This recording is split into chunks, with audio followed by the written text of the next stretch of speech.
So for today's vlog nga mga kananay, ako ang inyong kananay. This is my vlog, another day, another vlog. Dahil nagluluto nga tayo dyan guys. So ang inyong kananay hindi makapag-antay na matapos ang niluluto.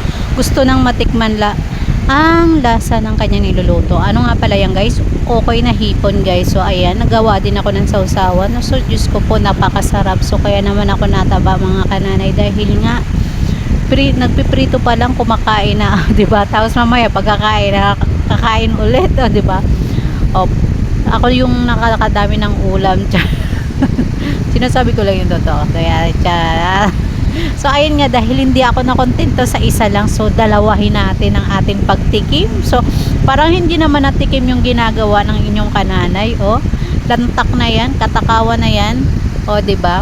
Dahil talagang masarap siya guys. So gusto nyong i-try. So bumili kayo ng hipon, yung maliliit. As in maliliit. So ewan ko kung ito yung ginagawang bagoong. So parang ito nga yun. So pero hindi siya maalat guys ha. Yung hindi siya maalat na ano. Na alamang ba? Ano ba tawag talaga dito? Alamang ba? Yan. Hindi siya maalat. So kaya kailangan mo siyang timplahan, hindi tulad nung ginagawang bagoong as in maalat na siya, di ba?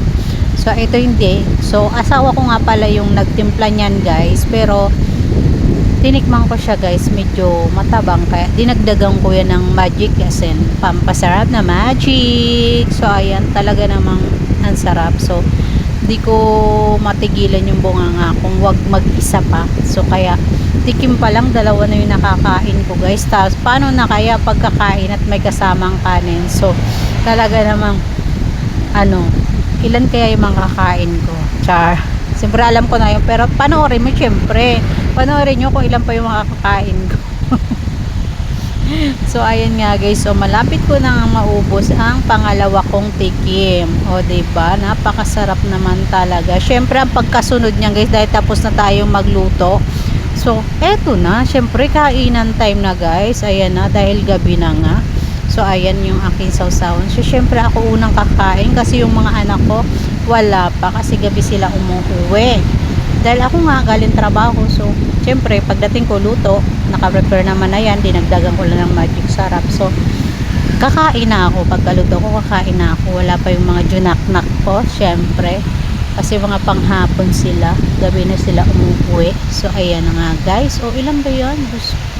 Bilangin nyo na lang kung ilan pa yung makakain ko, pero sa tingin ko guys, nung kumakain ako sa mga oras na yun, basta pa nakatatlo ako. O plus bilangin nyo pa yung ano, yung tinikman ko kanina, dalawa. O bongga, 5, naka-5 piraso ang inyong kananay. Diyos ko, takaw mo naman.